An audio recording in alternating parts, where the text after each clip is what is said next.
আজকের বাস্তবতা, নারী নিজেকে আধুনিক প্রমাণের জন্য ফেসবুক বা ইনস্টাগ্রামে সাজসজ্জা করে ছবি পোস্ট করেন। যে জিনিস 500 জন পুরুষ দেখছে, তাদের মধ্যে যদি 5 জনও গুনাহের দিকে প্রলুব্ধ হয়, তাহলে সেই গুনাহ আপনার আমলনামায় যোগ হবে না। আসসালামু আলাইকুম ওয়া রাহমাতুল্লাহি ওয়া বারাকাতুহু। আপনি আছেন আলো চূড়ান্ত পথ চ্যানেলের সঙ্গে, যেখানে ইসলামের আলো সহজ ভাষায় ছড়িয়ে দেওয়া হয়। আজ আমরা এমন একটি বিষয়ে কথা বলবো যা অজান্তেই বহু নারী করে থাকে, আর তার ফল হলো ভয়াবহ। সব ইবাদতই বাতিল হয়ে যেতে পারে। 1. অজান্তেই গুনাহে লিপ্ত হওয়া। বিষয় বিশ্লেষণ: নারীরা ঘরের মধ্যে থাকে, পর্দা করে, নামাজ পড়ে, তবু গুনাহে লিপ্ত হন কিভাবে? সাধারণ জ্ঞানের দৃষ্টিতে ঘরকে নিরাপদ জায়গা ভাবা স্বাভাবিক, কিন্তু আপনি যদি ফোনে কারো বদনাম করেন কিংবা মেয়েলি আড্ডায় কোনো আত্মীয়র চরিত্র নিকুৎসা বলেন, তা কি গুনাহ নয়? রাসূলুল্লাহ সাল্লাল্লাহু আলাইহি ওয়াসাল্লাম বলেন, তুমি কি জানো গীবত কি? তোমার ভাইয়ের এমন বিষয় বলো যা সে অপছন্দ করে। সহিহ মুসলিম 2589। গীবতের ভয়াবহতা: ইমাম গাজালি রাহিমাহুল্লাহ বলেন, গীবতের কারণে মানুষের 70 বছরের ইবাদত বাতিল হয়ে যায়। আস্তাগফিরুল্লাহ। বাস্তব উদাহরণ: তোমার বান্ধবীর স্বামী চাকরি হারিয়েছে, তুমি আরেক বান্ধবীকে বলছো ওর তো আগেই সমস্যা ছিল। এটা যদি সেই বোন শোনে, কষ্ট পায়, তাহলেই এটা গীবত। 2. পর্দা ও সামাজিক মিডিয়ার গোপন বিপদ। আজকের বাস্তবতা, নারী নিজেকে আধুনিক প্রমাণের জন্য ফেসবুক বা ইনস্টাগ্রামে সাজসজ্জা করে ছবি পোস্ট করেন। ফ্যাশন রিলস, মেকআপ, টিউটোরিয়াল, এসব করা কি শুধু বিনোদন? সাধারণ জ্ঞান দিয়ে ভাবুন। যে জিনিস 500 জন পুরুষ দেখছে, তাদের মধ্যে যদি 5 জনও গুনাহের দিকে প্রলুব্ধ হয়, তাহলে সেই গুনাহ আপনার আমলনামায় যোগ হবে না। রাসূলুল্লাহ সাল্লাল্লাহু আলাইহি ওয়াসাল্লাম বলেন, পোশাক পরেও যারা নগ্ন, যারা অন্যদের আকৃষ্ট করে, তারা জান্নাতে যাবে না। সহিহ মুসলিম 2128। আল্লাহ বলেন, ওয়াকারনা ফি বুয়ুতিকুন্না ওয়ালা তাবাররাজনা তাবাররুজাল জাহিলিয়াতিল উলা। অর্থাৎ তোমরা তোমাদের সৌন্দর্য প্রকাশ করো না, যেমন করে জাহেলি যুগের নারীরা প্রকাশ করত। সূরা আহজাব 33 নম্বর সূরার 33 নম্বর আয়াত।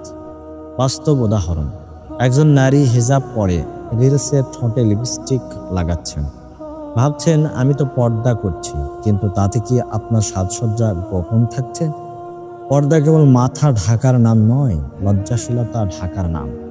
3. নামাজ, রোজা ও কোরআনে নারীর বিশেষ সময়। হায়েজ ও নিফাসের বিষয়টি অনেক নারী জানেন না। কি করতে হবে আর কি করতে হবে না, সেখানে বিভ্রান্তি রয়েছে। রাসূলুল্লাহ সাল্লাল্লাহু আলাইহি সাল্লাম বলেন, হায়েজ অবস্থায় নারী নামাজ আদায় করবে না, রোজাও রাখবে না। সহিহ বুখারী 295। সাধারণ জ্ঞান দিয়ে বুঝুন। এই সময় ইবাদত বন্ধ নয়, নিয়ম অনুযায়ী কিছু বাদ ও কিছু চালু রাখতে হয়। যা করতে পারবেন: দোয়া, তাসবিহ, কোরআনের অর্থ পড়া, ইসলামিক বই পড়া। সাহাবিয়াদের উদাহরণ: উম্মে আতিয়া রাদিয়াল্লাহু আনহা বলেন, আমরা হায়েজ অবস্থায়ও ঈদগাহে যেতাম দোয়া ও জিকিরে অংশ নিতে। সহিহ বুখারী 974। 4. আমার নিয়ত ভালো ছিল। এই ভুল ধারণা। ইসলাম শুধু নিয়তের উপর নির্ভর করে না। কার্যপদ্ধতি যদি শরীয়ত বিরোধী হয়, নিয়ত ভালো হলেও আমল বাতিল হয়। রাসূলুল্লাহ সাল্লাল্লাহু আলাইহি সাল্লাম বলেন, যে আমাদের ধর্মে নতুন কিছু চালু করলো যা এর অন্তর্ভুক্ত নয়, তা প্রত্যাখ্যাত। সহিহ বুখারী 2697। সাধারণ জ্ঞান দিয়ে চিন্তা করুন।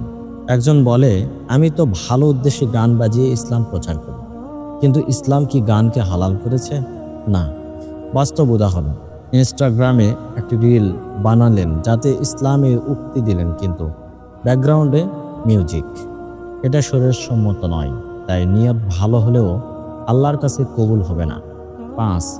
স্বামী বা পরিবারের কারণে অন্যায়। নারী কি দায়ী? স্বামী যদি বলেন, আজ একটু মেকআপ করে চলো, আমার অফিসের পার্টি আছে। অনেক নারী বলেন, আমি তো স্বামীর কথা শুনছি, দোষ কি? আল্লাহ তাআলা বলেন, আল্লাহর অবাধ্যতায় কোনো মানুষের আনুগত্য নেই। সূরা আনকাবুত ৮ নম্বর আয়াত। রাসূলুল্লাহ সাল্লাল্লাহু আলাইহি সাল্লাম বলেছেন, আল্লাহর অবাধ্যতায় সৃষ্টিকার আনুগত্য করা যায় না। সহিহ মুসলিম 1840। সাধারণ উদাহরণ, পুলিশ যদি বলে ওই রাস্তা দিয়ে যাওয়া নিষেধ, কিন্তু আমি বলছি যাও, আপনি কি যাবেন? না। ঠিক তেমনি স্বামী, পরিবার, ইভেন মা বাবাও যদি কোনো গুনাহের আদেশ দেন, তাতে আপনি দায়মুক্ত নয়। ৬. নিয়মিত আমলের অভাব, ইবাদতে টিকতে না পারার রহস্য।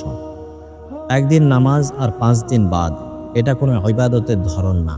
রাসূলুল্লাহ সাল্লাল্লাহু আলাইহি সাল্লাম বলেন, আল্লাহর কাছে সবচেয়ে প্রিয় আমল হলো নিয়মিত আমল, যদিও তা কম হয়। সহিহ বুখারী ৬৪৬৫।